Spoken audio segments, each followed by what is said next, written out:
Good afternoon, everybody. Thank you to the last stragglers for hanging around to the last session for the day. We are waiting for one of our panelists who's running a little bit late, but in the meantime, I'll just introduce myself. So my name is Samantha Schoeman. I'm Manager for Sustainability Services at Digby Environmental, a leading international consultancy firm delivering integrated environmental and social solutions to support a sustainable development and future across Africa and beyond. In our last panel for the day, we'll dive into the push to accelerate renewables in sub-Saharan Africa, addressing the energy access, climate risks, and the evolving commodity sector's role in this transition. We'll examine recent shifts in renewable investments, the realities beyond solar and wind, and confront critical questions of trust, equity, and economic opportunity in Africa's green energy future. To begin, I'd like to invite each of our panelists up onto the stage, who will be joining us in person, and invite them to introduce themselves briefly.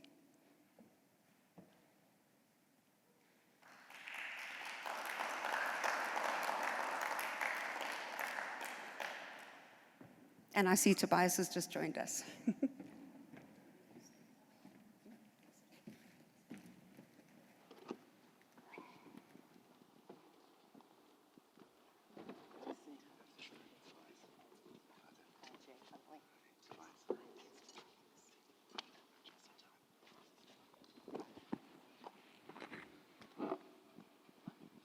Hi, I'm Jay Connolly. You've heard me talk a couple times. I changed outfits, so I look different, because I'm now green energy. I'm the chairman and CEO of a company called Ripple NAMI, which is a big data aggregator for the governments throughout Africa.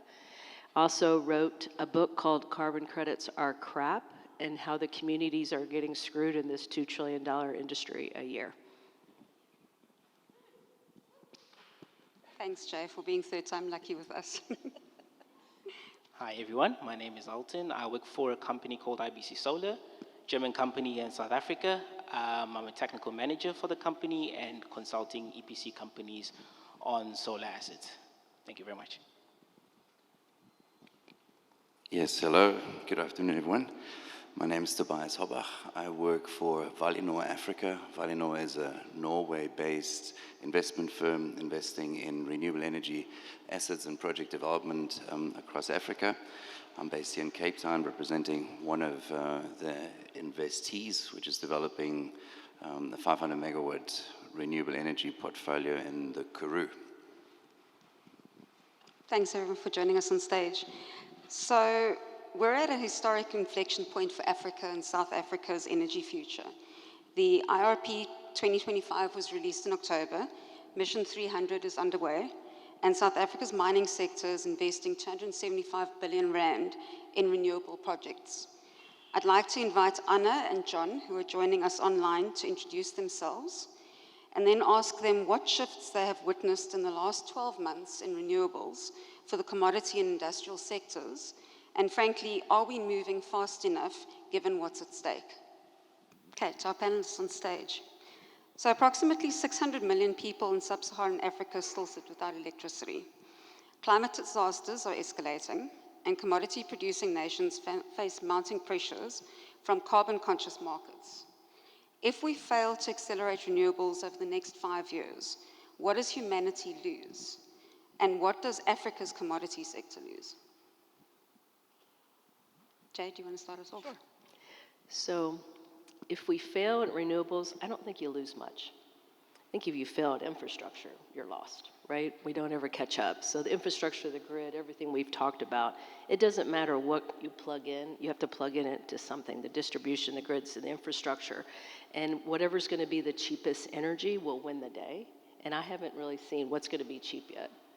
Solar seems expensive. You can probably debate me on that, but I think I haven't seen the prices drop that greatly. From a humanity standpoint, if we don't fix the infrastructure, the distribution, and the grid, we have food insecurity and water insecurity.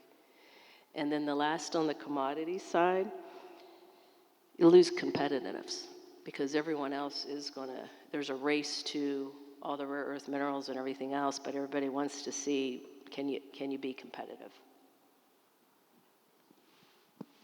Alton, Hi, your way in. Thank you. I think I look at it from a perspective of businesses. When we look at how the renewable energy is coming into the party in comparison to ESCOM, the prices are a bit low, which makes businesses be competitive in terms of their product. So we need to accelerate this whole process in order that we're competitive. And also looking at communities within Southern Africa, the areas where ESCOM itself is not able to reach these areas, and we look at microgrids, the solar, and also perhaps maybe biogas, but I'm very clued up on solar. We see where there are areas where people have no electricity now do have because of the renewable energy. And I think we need to accelerate it in further to just reduce that, to give electricity to basically to even rural areas, not just looking at it from a maybe urbanized areas, but also rural areas where people who use candles can still have electricity because of renewable energy. We need to accelerate it so that people can have a better standard of living. We need to accelerate it so that businesses can be able to offer price competitive products, because the price of electricity is cheaper when you look at renewable energy. Yeah, and that's my 2 cents. Okay. I don't have such a negative outlook as your scenario described. I think we're past that tipping point already. People don't need to be convinced of renewable energy as the best option out there. I think Anna highlighted a very important point. The markets are embracing trading, and with that, lowest cost of electricity will win. And John put it out that there's no alternative to renewables. So it is happening much more slowly than many of us in the transformation movement would like to see, especially when it comes to rural electrification and electrifying the poorest, the 600 million that you're referring to. I've been in this electrification game for 8 years, and it's shocking to see how little we've achieved. But that's because there's not a lot of money to be made electrifying communities that don't consume a lot of electricity. But that will happen. That will happen. It'll take more time than we all would like to see, but it'll happen. Businesses will make the right economic decisions, and solar and the mix of renewables behind the meter, and that is an element that the trading aspect does not highlight so much. Behind the meter and in offsetting diesel fuel is just the way to go. Great answers, thank you. So the next question then kind of sort of builds on that. Renewables are positioned as the solution to climate change, energy poverty, economic opportunity, but does solar, wind, and green hydrogen truly address the systemic challenges that Africa faces? Or are we just overselling a partial answer? What are renewables not solving, and what else needs to change? Tobias? So they're not solving everything, all right? So food and water, sanitation, dignity, war, none of these things are immediately addressed by electrification alone. But electrification and affordable and reliable electricity are key cornerstones to economic growth. And with economic prosperity, many of the other infrastructural challenges that are undoubtedly there can be addressed. So it's certainly not the silver bullet for all problems out there, but in reverse, without affordable and reliable electricity, many other initiatives will fail. So it has to be part of a bigger picture. Yeah, a bit of a catch-22. Yeah. Alton? Well, I'll agree with Tobias there. He said, yeah. Anyway, I think if you look at the renewable energy, looking at solar specifically, it is there. We have enough sun. We have battery. Prices have dropped tremendously over the couple of years. But the problem is we cannot solve the grid infrastructure problem. We are ready to implement renewable energy, but the grid infrastructure is not something we can solve. Governance is not something that we can solve. But the solar energy by itself is not capable. So there are other sectors that need to come into the party to help solve this problem. But I think the move towards renewable energy is a clear path that, how can I put it? It's the way to go. It brings so much, it relieves so much problems, like it mitigates a lot of things. I mean, you mentioned it now. If you have electricity, you can solve a lot of problems. You have Wi-Fi, you have this and that, in rural areas, in businesses. I mean, now we don't have load shedding, which is quite a good thing. But when there was load shedding, the renewable sector was able to then mitigate the risk from ESCOM, but then with just renewable energy, we need the government and the laws to change just a little bit so that we can be able to implement it much faster. Thanks so much. So data from Operation Vulindlela shows that the mining sector is driving 70% of South Africa's renewable energy pipeline. This represents approximately 90 projects totaling 15,800 megawatts and 275 billion rand in committed investments. It's a seismic shift from an industry that was almost entirely fossil dependent just 5 years ago. Tobias, what's actually making these economics work now? Is it just genuine renewable competitiveness, desperation from load shedding, or regulatory pressure? And can this private momentum scale across the continent when Africa captures less than 2% of the global clean energy investment? I think all of the above. It just makes absolute sense. So it's great to see the mining industry spearheading the transformation or transition, renewable energy transition. And I would assume it is a combination of those three, probably with a slight higher weight on the economic driver. Burning diesel is just never a good option if there is an alternative out there.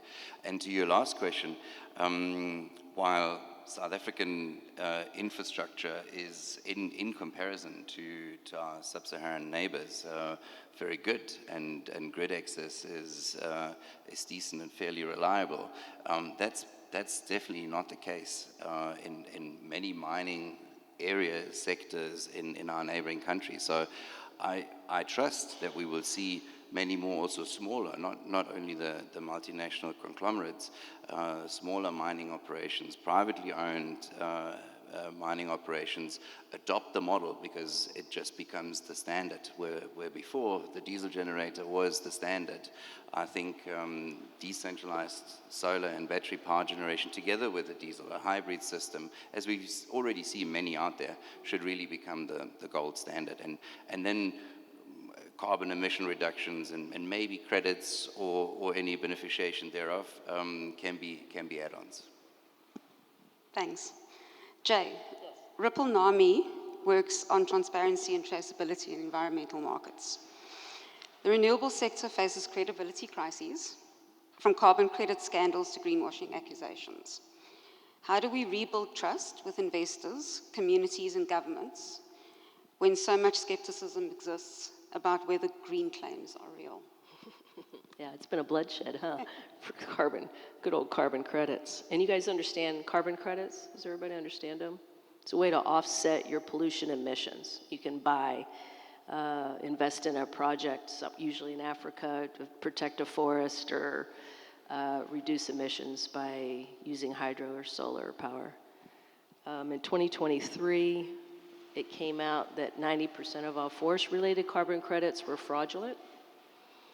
But the good news was the communities got 30% of the money, and they did not. And that's really the tragedy. And that's what made me mad. And that's where the communities suffer. They're doing what you've asked them to do, and they're not reaping the benefits. So trust comes from evidence, not a bunch of consultants writing a bunch of papers that you have to sift through that ends up being nothing when you actually look at it. And what we're doing at Ripple NAMI, we're building transparency, traceability using big data, which then leads to trust. And now the consumer who are buying these carbon credits, they are getting educated about this because they did not know about it. I can tell you that from the States. The climate folks knew about it, the non-climate folks did not know it. Like I said, it's a $2 trillion industry a year. And when I talked to the climate people, I said, this isn't working. They're like, yeah, we know. I'm like, well, why don't we fix it? Like, we could fix this problem. And you talk to the non-climate people, and now they're cluing in. So we're all about creating traceability, creating separation of duties. A lot of this greenwashing came because the Standards Governing Board were in cahoots. They got 10 cents for every carbon credit they certified. So there's a little separation of duty issues there. And then my biggest thing is to make sure the communities get the benefits they're promised. It's all spelt out in the plans, and they need to be able to, need to be able to see that. So we're actually working at country levels now, getting a whole system together so they can see who's doing what projects in their countries, where are the benefits going, and what are the real impacts. Okay, so I'm going to skip a question and move on to the elephant in the room question, which you kind of answered partially with your answer now. So the elephant in the room is carbon credits. So as you mentioned, and just building on that, research published in the journal Science in July 2025 found that the carbon credit auditing process was fundamentally flawed due to inherent conflicts of interest, as you said. The study analyzed 95 flawed Vera-registered projects and found that 64% of the certified auditors at Vera were involved in signing off on these problematic projects. Another study published in Nature Communications in November 2024 systematically reviewed over 2,300 carbon crediting projects representing nearly 1 billion tons of CO2e, about a fifth of all carbon credits issued to date. And they found that less than 16% of the carbon credits demonstrated real and additional emissions reductions. So in light of your TEDx talk about are carbon credits legit, and your book, should commodity companies still buy offsets? Or is the entire system broken beyond repair? Yeah, it's not going away. The UN has put too much money and time, and they're out there in COP right now, COP 30 in Brazil, discussing what they're going to do next COP.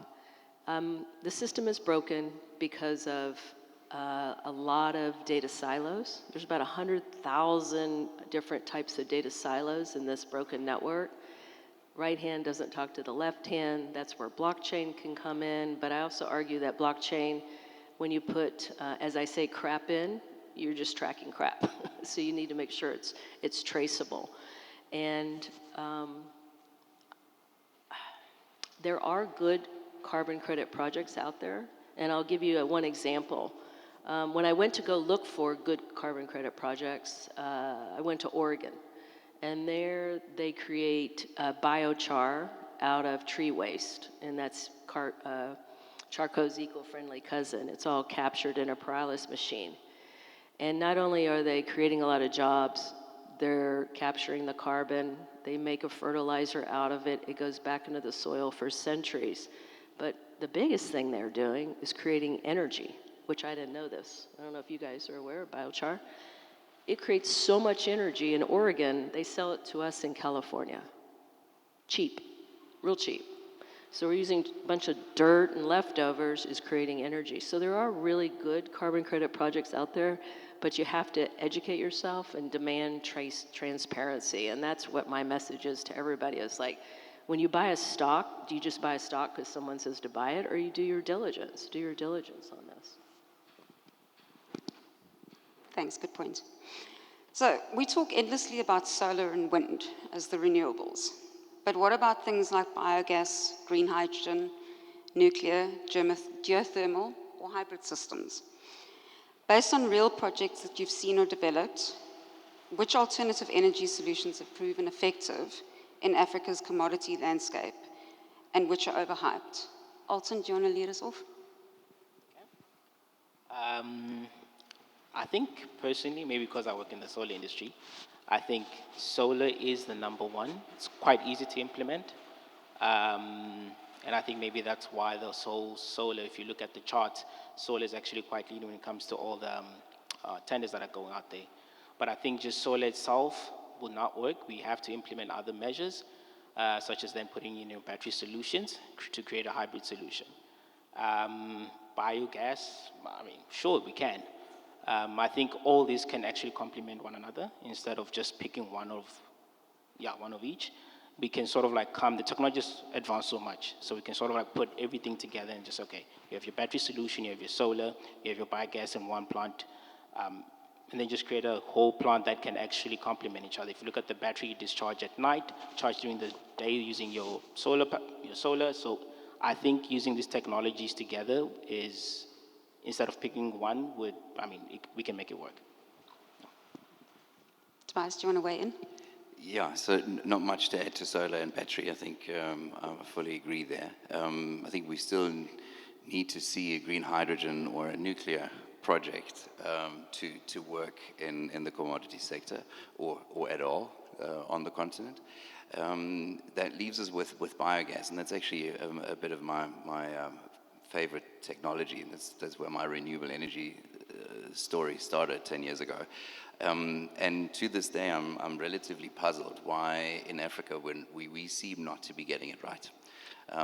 Agricultural waste, food waste, and energy crops. And I know there's a debate, but there are elephant grasses and other grasses that could be, and cactuses and so on that can be harvested and turned into gas. And the great advantage of biogas is that it works at night too. You can run it around the clock, you can store it relatively easily, and it produces not only electricity but heat as well. And we don't have to reinvent anything. It works.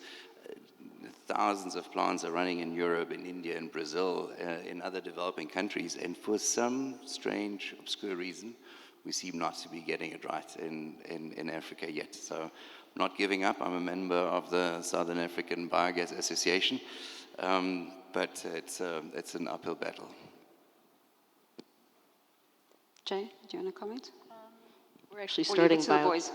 Or leave it to the boys. Yeah, well, we're starting biochar projects in Africa, in Mozambique, using crop waste. And it's going to be women-owned. Sorry, guys. It's time. But it has to be a mix. One thing doesn't work, and I can take you back to Texas in winter, 5 years ago. We had a great freeze. Solar didn't work because there's no sun. Wind didn't work because everything was frozen. And people died. A lot of people died because they didn't have enough reliable, believe it or not, in Texas, home of oil and gas, they didn't have enough diversity. So I think diversity wins the day because we don't all have sun all the time and we don't have wind. So I do think it's a mix, and nuclear is probably what's going to win the day, but a lot of debate on that one. Thanks. Renewable energy promises job creation, export revenue, energy independence, technological leapfrogging, amongst many other claims. But Mpumalanga's coal communities face over 120,000 job losses. Who genuinely benefits from Africa's green transition? And who pays the price? Anyone want to stick up their hand for that?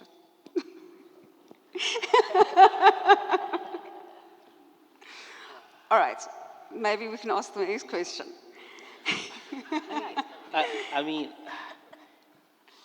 I think we need to look at it from, okay, yes, Mpumalanga, that's happening. I actually come from there. But also we need to look at what solar is currently doing, like the job creations that is currently happening now from all these small EPC companies. You get a market where these guys would have never even gotten work before, because now the mining sectors, mainly of them are around in Mpumalanga area. Now there's solar companies coming into the party, other wind companies. Now there's job creation within the communities actually around there. So I think I wouldn't say job creation is indeed being lost, but also being created if you look at it from another perspective, because these EPC companies don't just come in and then put up a solar farm or anything, but they then go to the communities, get people to work there, they empower the community, which is one of the nice things that we're currently seeing. I have seen a few EPC companies doing that, so I think job creation, yes, indeed, that is happening. And what was the other section part again? I think I'll leave that to you. Okay, I'll take a stab. I feel for every mine worker in the coal industry and their families, no question. And it is government's responsibility to support an economic shift, an economic transition. And this has happened over and over again in the last 200 years of industrial revolution. One technology pushes and another one to the side. And that's just the way it works. And that's how it will have to work here as well. And again, this isn't the first time this is happening in this very same aspect. It has happened in the UK. It's happened in other parts of Europe where coal went out of fashion because renewables came up. So there are role models out there how these communities need to be supported, how society needs to buffer the impact. So that would be, so to say, from a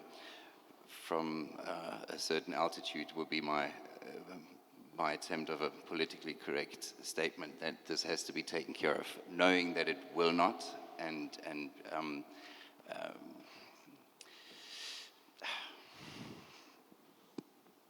Okay, Jay, maybe you can follow up on that.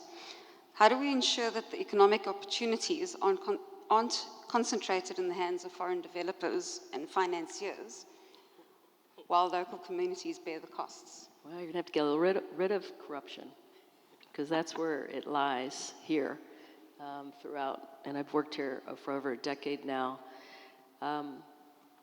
Good JVs that actually benefit the people. I go around and look at these giant mines, and they're like the largest ruby mine or the largest whatever mine, and we own our country. We own 20%. You're just like, oh my God. You've just given up your assets. So I think good JVs that actually benefit the communities. And I think the communities, so what I do every weekend is I go out to all the communities. I meet with the chiefs and I see what's happening. Because I want to hear, I know what the president's saying, but I want to see what the people are feeling. And the common thing over and over is like people come in, they make promises, they don't follow through because lack of transparency. We're left holding the bag. We have terrible water, we have terrible this, we have terrible that, and there's no trust. And it goes back to, again, like do the right thing. And I talk to these presidents and just say, why? At what point is enough, you have eaten enough food and money, when do we start making the communities benefit? And I haven't gotten an answer yet, but I'm working on it. Sorry. Keep working. I'm working. You know where to call me when you need help. All right, moving on to green hydrogen. Africa could produce green hydrogen at $1.20 to $1.60 per kilogram by 2050 and supply up to 10% of the world's global demand. Massive infrastructure projects are being planned, but hydrogen requires enormous water and energy inputs, and the technology is still maturing. Is green hydrogen Africa's next major export opportunity, or are we chasing a mirage while neglecting immediate energy needs, given the significant energy needs that it needs?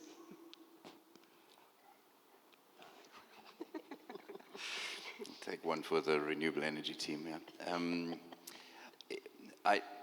I think it's a unique chance.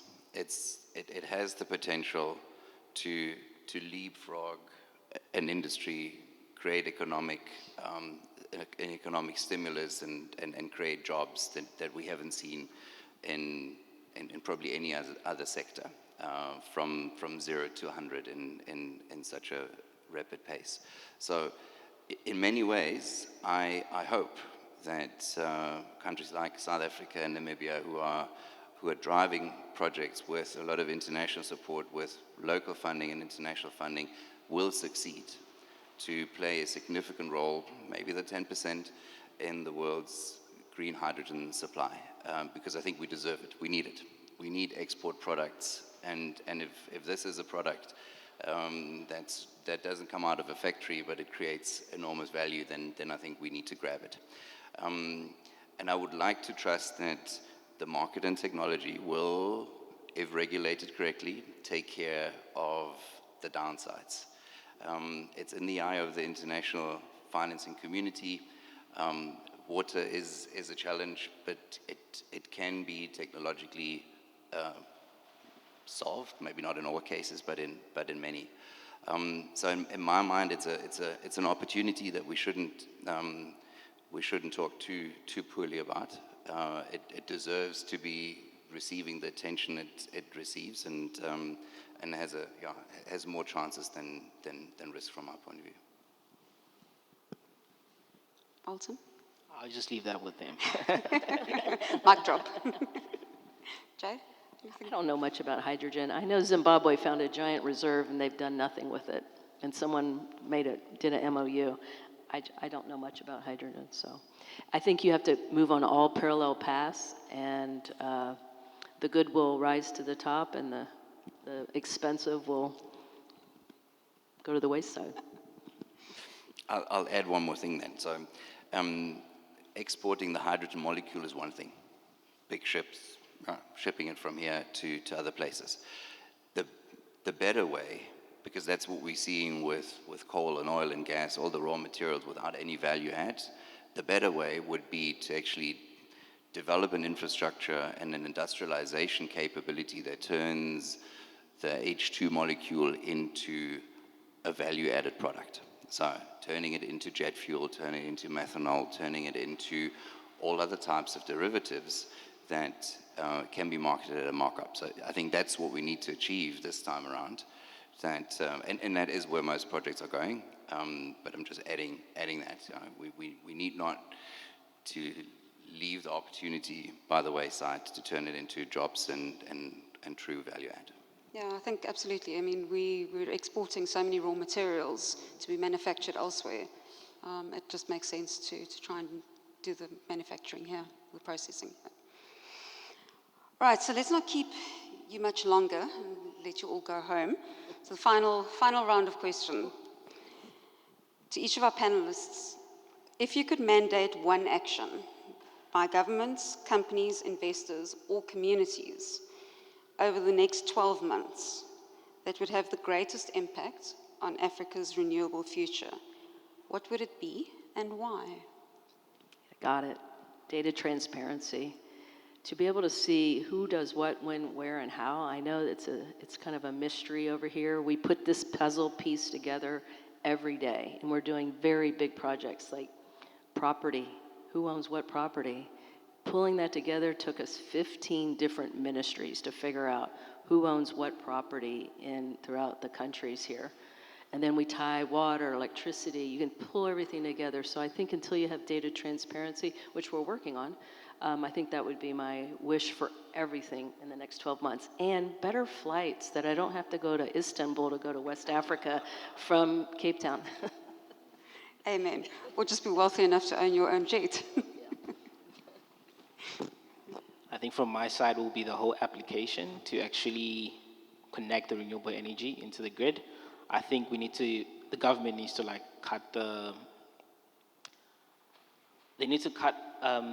whole processes just into half, because it takes so long to actually execute a project, because now you have to wait for so long to get approval, and we just need to accelerate the whole process so that we can actually start implementing the project, because there's so many projects right now where everything is just on standstill, because now we're waiting for government or waiting for ESCOM or whoever it is to sort of say, okay, thumbs up, and it's just a huge process, and we need to see how the government just needs to cut the whole process. I think that's the major thing that I think on my side.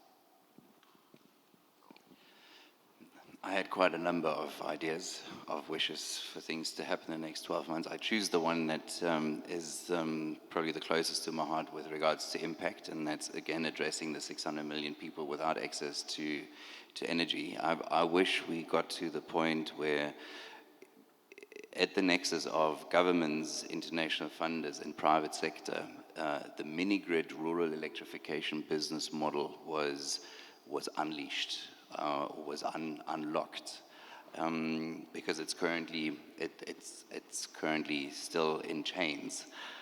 Good idea, great projects, lots of funding commitments, but yet it's not coming together.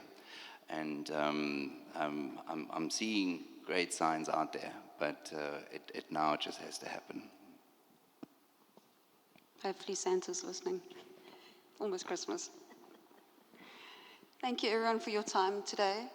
It's greatly appreciated. Thank you for bearing with us. Just before you run away, I'm going to allow the next few minutes. We have 9 minutes, so I'm going to allow 3 questions. I know Shirley Lee, I've got a question. Renee got a question. Any other question? Quickly. So in that order, so Shirley Lee, you go first. The gentleman there, I didn't get the name. and then Renee, and then we will just answer and take us home. You beat me to opening up to the floor. Sorry? You beat me to opening up to the floor. Yes. So in that order. Yeah. Thank you.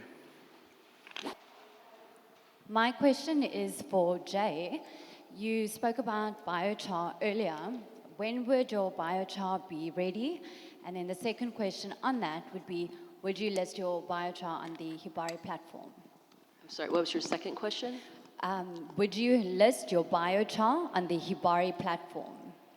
No. Okay, so biochar will be ready in 6 months. We're actually picking a site. I go to Mozambique next here to go pick the site. We've already ordered the equipment. So within the next 6 months, it'll be up and running. You get $200 a metric ton for carbon credits. The communities get that. We're starting smart villages with income first, not, build a school, build a water well, the typical model. It's give jobs. And then they'll take the offtake, the biochar offtake, and then that'll create a fertilizer business that they'll run. And we're actually doing it right by an agriculture school, so we bring the youth up as well. Because the communities lack jobs, number one. That's it. Everything else will come. It's like if you built Cape Town with no jobs, Cape Town wouldn't look like this, right? So yes, we're within the next 6 months, we'll be up and running. And would you list on the Hibari site? Huh? Would you list on the Hibari site? What was it? Would you list? Okay. Oh, I don't know about that. No, probably not. Sorry. Okay. Can we quickly take the last two? The gentleman, can you please get a mic? The gentleman and Renee quickly. Maybe what I would suggest that we get both questions and then the panel can respond as they round up for today. So you start with your name and then the question. It's not working. Okay. It's fancy. Even the microphone's giving you. Yeah, thanks, guys. Mangoba Matinane from RMP. I think renewable energy is an exceptional economic opportunity, right?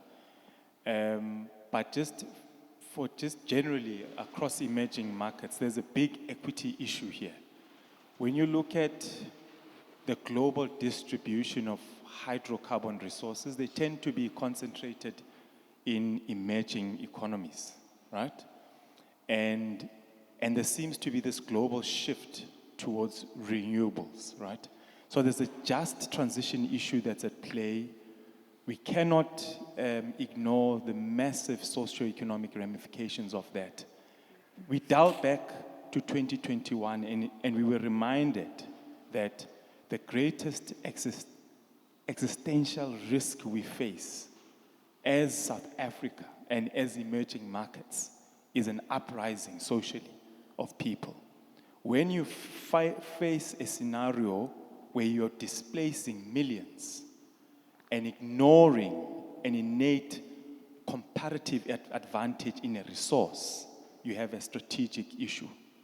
Now, there's very little talk of these carbon capture, the technologies and things that could actually build sustainable economics around hydrocarbons.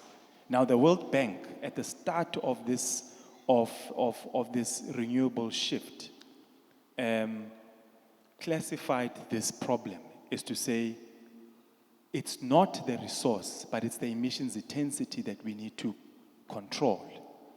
Now, this fading talk about carbon capture naturally makes emerging Can you markets... quickly ask the question? Yeah. So the question is, why are we not talking carbon capture to maximize economic value from the resources that are innate in the set of emerging economies? Because it's a lost opportunity. In South Africa, we've got the water bag amongst the highest coal quality, just ignored. Thank you. Just before, please, our panelists hold that thought and that question. Renee, 30 seconds quickly, your question. Okay.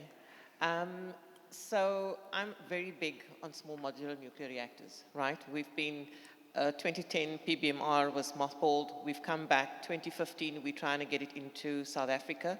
I do believe it's going to be the cheapest form of electricity and it will serve. We need to get the SMRs up and running, back on track, so that we can supply for our industry. Yes, your solar, I support all of those things. That's good for your households, etc., but we need baseload power for our industry. So we need to get back there. One of the things that I'm just trying to understand, if we look at the States, 10% of its solar panels are recycled, the rest is sent to some landfill somewhere. What are your plans in terms of, or have, with your company? Do you look at your recycling situation?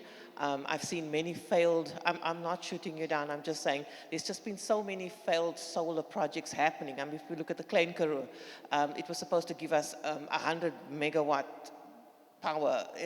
And even environmentally, I mean, they had that photovoltaic mirror type of thing, solar panels. I mean, any birds that flew over it got singed. Any lizard that crawls on it dies. How does that even become? So that's something that government needs to respond to, etc. How does it pass the environmental impact study?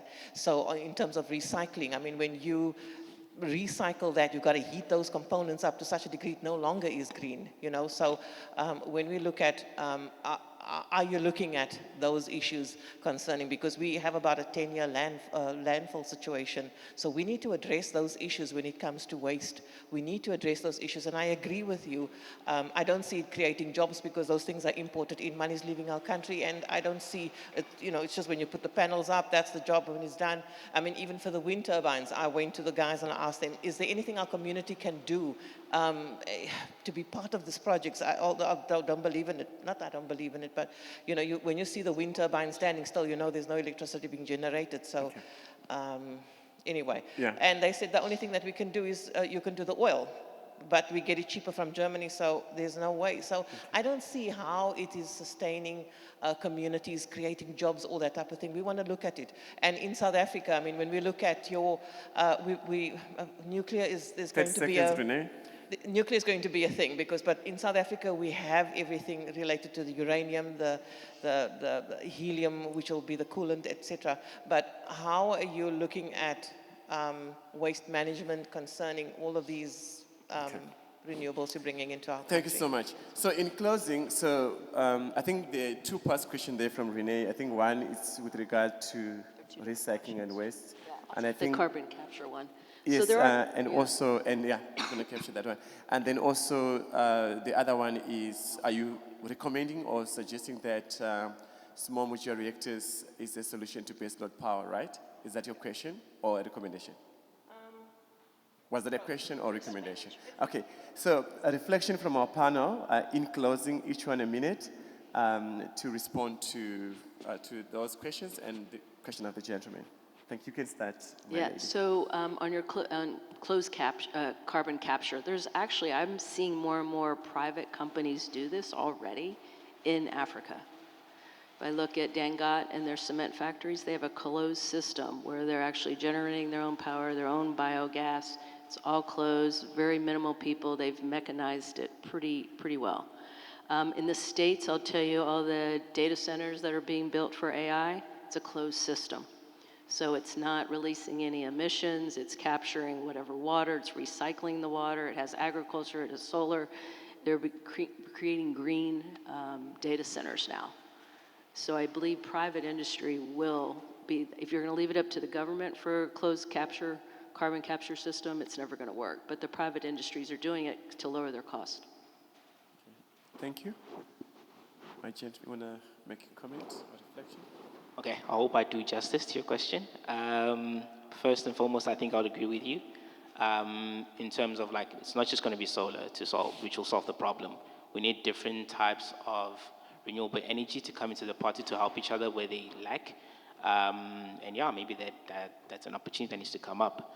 But also another thing hope I'm just summarizing. And then also on the renewable recycling part, Technology, yes. I think we're still lacking a little bit, but I think there are companies which are focusing on how to see how we can actually recycle the panels. And there are companies here in South Africa, for all distributors, it's mandatory for you to sign up with, for instance, Circular Energy, who will then take those panels and then hopefully recycle them in a proper manner. But I think they are. But I mean, the technology is improving. I think it's just a matter of, like, as time goes on, there'll be a little bit more transparency as to how that is being done and how that affects or not affect. It's just that is coming, and I think there are a lot of companies that are actually working on that. And what is your other question? Okay, I think those are the two. I think that's Thank you. good. Yeah. Tobias, I know you, maybe we can use you as a reference because you're already doing waste to energy, right? So maybe you want to talk around recycling, one of the next question. Yeah, with pleasure. I'll start with another statement, though, and that is there isn't just one solution and there isn't just one right technology and all the others are bad, right? So and I think we've heard that a few times before, and carbon capture is in my mind also part of the mix. So it's not one against the other. Waste to energy is, you said this with an example of biogas, right? Biogas industry, which is a waste to energy technology, is an overlooked potential or not sufficiently explored potential in Africa. And as I said, I'm still puzzled why that is, right? So we have landfill space issues and not a single incinerator in the Western Cape. All over Europe, in the middle of town and in the States and everywhere else, you have waste incineration. You burn the plastic, you filter the toxins, and you turn it into electricity and hot water. Why are we not getting that right anywhere on the African continent? I don't have an answer for that. So that's a systemic infrastructure, technology, adoption, policy matter. These things do not find appreciation at municipal level, and that's where EIAs stop for waste to energy projects. So there is a lot that can be done from household waste to start with, and recycling throughout the value chain is, of course, another important element. And also collaboration that is intentional. Samantha, you want to send us home? 30 seconds, your last input to the audience. Probably just a thank you to everyone for holding out till the end of the day. I will leave my esteemed panelists to have the last word. But yes, thank you everyone, and look forward to day 2 tomorrow. Please give them, sorry, my I CEO, just had a my question. boss wants to say something. Don't call me that. Actually, I wanted to say Jeez. something. Actually, I wanted to Oh, call you to the jeez. podium, actually. Okay, so firstly, I think, because I really like that question, because it was the main problem is, like, we need foreign direct investment, money in, products out. Currently, the solar industry in this country, and I mean, Solar MD is one of our big sponsors, so I mean, oops, shit. But so a lot of solar panels are coming in and money is going out. So if you guys can invest whatever cash you're making from the local economy in building the solar panels locally, if that is cost effective, I mean, everybody's getting it cheap in China. But if you can build it here, please build it with our resources. We have more than enough raw materials, a lot of miners. You'll probably meet some here and at the mining in Durban and Africa Mining Week. But we have everything we need to build this stuff here. So maybe think about it. And then Jay, I know you said no, you probably wouldn't list on Ibari, but the reason why, well, I suppose our table asked that question, is because, so our company actually started as a trader of diesel downstream, and then we built a network of farmers in that process. We also have a lot of mines, but we have farmers that we also supply fertilizer to. So we've done intensive research into biofuels and biochar specifically.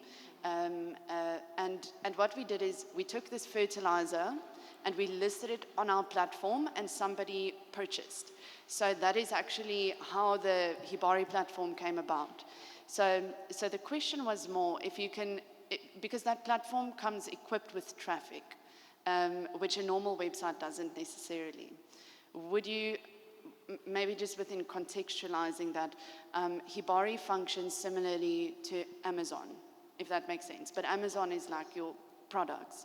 However, Hibari is for raw materials, so your commodities. Do you think that that would be helpful to kind of amplify and kickstart that business when you initiate it? Believe it or not, there's a high demand for biochar right now, so we pre-sold our biochar carbon credits before we've even broken ground.